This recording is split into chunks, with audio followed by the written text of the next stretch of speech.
la tristesse arrive, je sais tu es là, toujours près de moi. Bon mercredi, bienvenue à votre émission La Victoire de l'amour. J'espère que vous allez bien, que vous avez bien dormi. Et comme on le fait tous les mercredis, on rejoint notre ami, il est médecin, le bon docteur Gaétan Brouillard.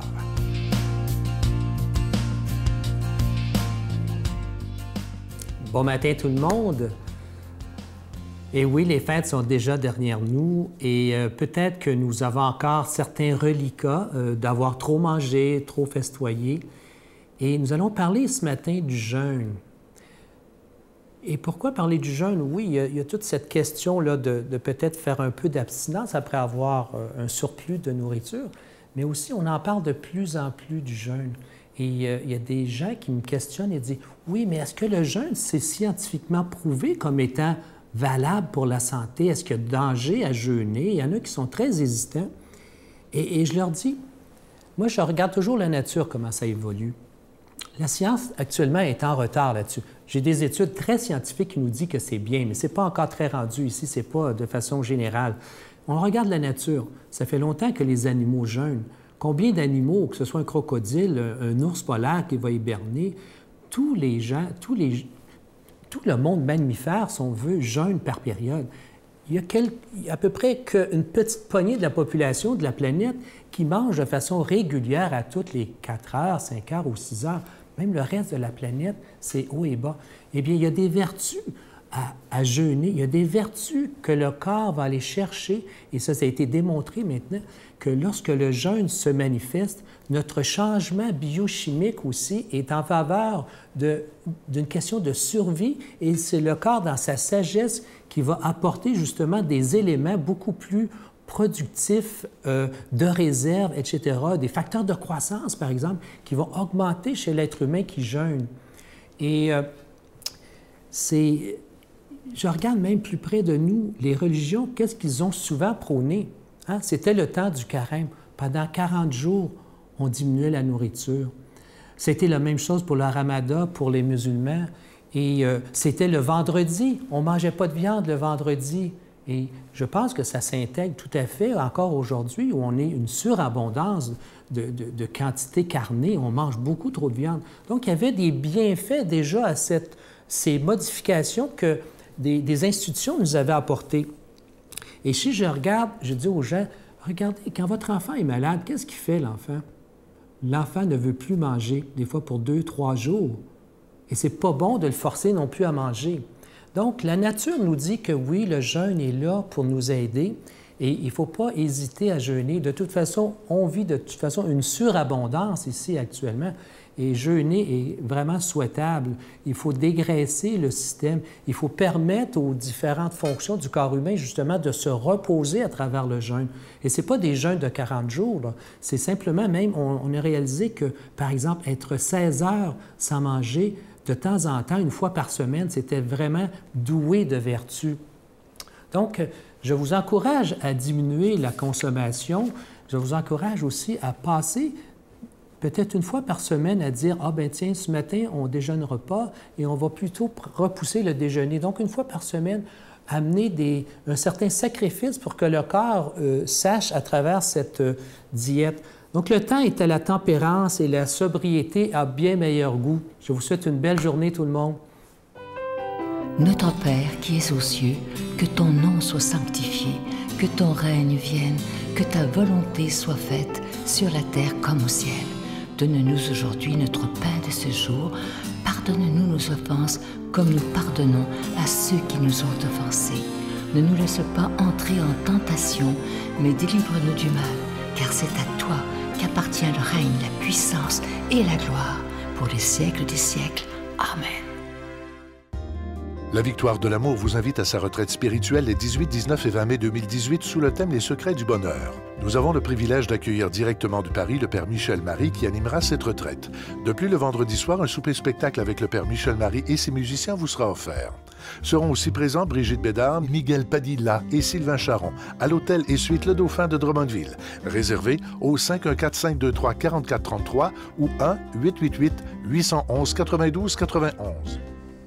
Quand vous allez voir le magnifique cadeau du mois de janvier, vous allez être très content. On est tellement heureux de vous le présenter. C'est une belle façon de commencer l'année 2018. Il s'agit de ce pendentif de la prière de la sérénité qui est plaqué or et déjà béni. Pour ceux qui ne la savent pas, ce qui est gravé sur ce beau bijou, ça dit ceci: « Mon Dieu, donnez-moi la sérénité d'accepter les choses que je ne puis changer, le courage de changer les choses que je peux et la sagesse d'en connaître la différence. » C'est une prière absolument magnifique. Alors, vous pourrez le commander rapidement. C'est avec un don de 25 $ et si vous en voulez deux, avec un don de 40 $. Ça se donne vraiment bien en cadeau. Et c'est une belle façon, comme je vous disais, de commencer l'année en prenant cette décision d'offrir l'année 2018 à Dieu lui-même afin que sa volonté se fasse dans notre vie, afin qu'on soit enfin heureux. Je vous donne l'adresse: La Victoire de l'Amour, casier postal 120, succursale Boucherville à Boucherville, le J4B 5E6, je vous la redonne. La Victoire de l'Amour, casier postal 120, succursale Boucherville à Boucherville, le J4B 5E6. Également par téléphone, par carte de crédit, du lundi au vendredi de 8h30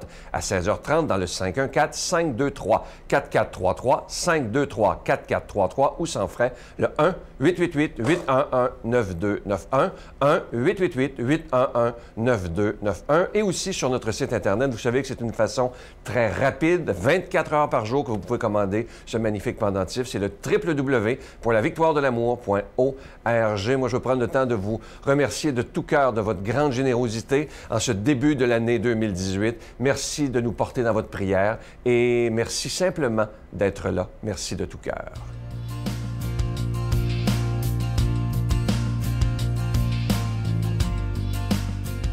Mon Dieu, donnez-moi la sérénité d'accepter les choses que je ne peux changer, le courage de changer les choses que je peux et la sagesse d'en connaître la différence.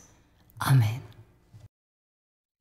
Aujourd'hui, la parole de Dieu est proclamée par quelqu'un qu'on aime beaucoup et c'est d'ailleurs lui qui fera la prochaine retraite à la Victoire de l'Amour. Je vous en reparle bientôt, évidemment. Notre ami de Paris, le Père Michel Marie.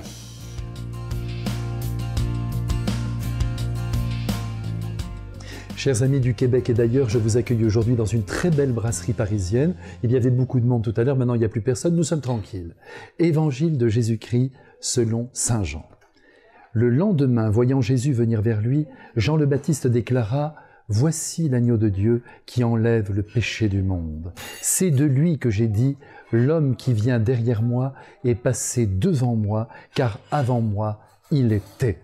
Et moi, je ne le connaissais pas, mais si je suis venu baptiser dans l'eau, c'est pour qu'il soit manifesté à Israël. » Alors Jean rendit ce témoignage: « J'ai vu l'Esprit descendre du ciel comme une colombe, et il demeura sur lui.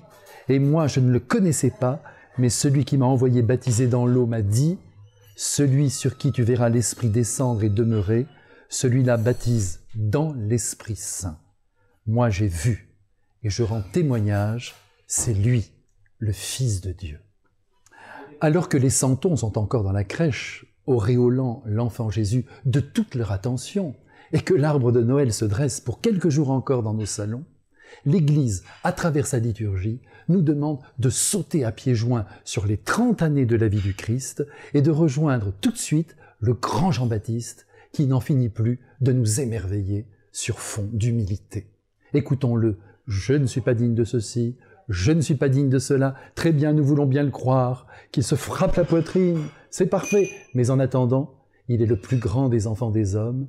Et pour ne rien perdre des paroles qu'il nous offre aujourd'hui, laissez-moi rappeler les événements qu'il vient de vivre ces derniers jours. Après avoir annoncé à Israël la venue du Messie, il invite ses frères à reconnaître leurs fautes publiquement et pour ce faire, à descendre dans les eaux du Jourdain pour être lavés. Et oui, que voulez-vous, le corps et l'âme étant unis, le corps, une fois purifié, l'âme le sera aussi. Ainsi, quand le Messie se pointera, le peuple des hommes sera aussi beau que le peuple des anges. En outre, il y a quelque temps de cela, Jean-Baptiste a reçu au plus secret de son être une information qui vaut son pesant d'or, à savoir qu'une colombe représentant l'Esprit de Dieu viendrait volter juste au-dessus de la tête du Messie. Ah, c'est là une manière féerique de désigner le beau sauveur du monde. Et entre nous, heureusement que Jean-Baptiste était averti, car voici que Jésus vient de se glisser dans la file des pécheurs. Comme le commun des mortels, il va descendre dans le fleuve, incliner la tête et supplier Jean-Baptiste de le baptiser. À cet instant même, la colombe fait son apparition. Il n'y a donc plus à réfléchir ni à douter, le charpentier de Nazareth, son cousin, est bien le Messie attendu depuis des siècles par Israël. Plus que jamais, fort de cette nouvelle, Jean-Baptiste baptise à tour de bras. Ah, c'est qu'il porte bien son nom, celui-là, le Baptiste. Et le succès est au rendez-vous. Sur plusieurs jours, la foule se presse. Si bien que les pharisiens, à la botte des autorités religieuses de Jérusalem, préoccupés par la séduction qu'exerce ce trublion sur les personnes, se rendent sur les bords du Jourdain pour interroger le phénomène. Celui-ci leur explique tout simplement qu'il baptise par nécessité. Le peuple doit se convertir. Mais il a beau être convaincant, ces gens-là ne demandent pas à recevoir le baptême. Et c'est là, je pense, une très grande souffrance pour Jean-Baptiste, qui n'est pas reçu en tant que prophète. Et c'est le marasme dans son être, j'en suis sûr. La nuit descend sur le Jourdain et dans son cœur.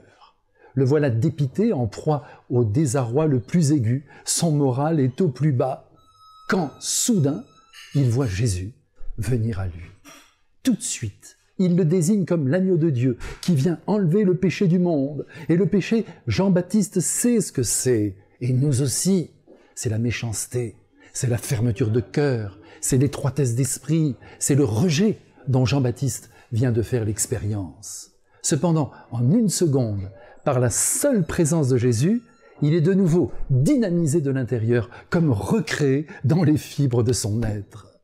Mes frères bien-aimés, c'est le moment maintenant de nous redire les uns aux autres que les états de désarroi intérieur que nous pouvons rencontrer et qui nous déstabilisent, autrement dit, les dépressions, disons le mot, qui viennent nous broyer le cœur et qui sont dues à je ne sais quelle raison, rejet, incompréhension, dévalorisation, que sais-je, tout cela est transitoire et Jésus veut absolument nous en dégager. Et si ce n'est lui, ce sera sa mère qui ne supporte pas de nous savoir malheureux. Mais encore faut-il faire confiance à son Fils et le reconnaître comme le sauveur de notre propre vie. Jésus seul peut nous dégager de certaines angoisses. Prions-le donc avec foi pour qu'il vienne vers nous au plus vite, qu'il cicatrise nos cœurs et nous donne sa joie. En attendant ce moment qui ne saurait tarder, je vous bénis tous au nom du Père et du Fils et du Saint-Esprit, et je vous garde dans mon cœur. Amen. Je vous salue Marie, pleine de grâce. Le Seigneur est avec vous. Vous êtes bénie entre toutes les femmes, et Jésus, le fruit de vos entrailles, est béni. Sainte Marie, Mère de Dieu, priez pour nous pauvres pécheurs, maintenant et à l'heure de notre mort. Amen.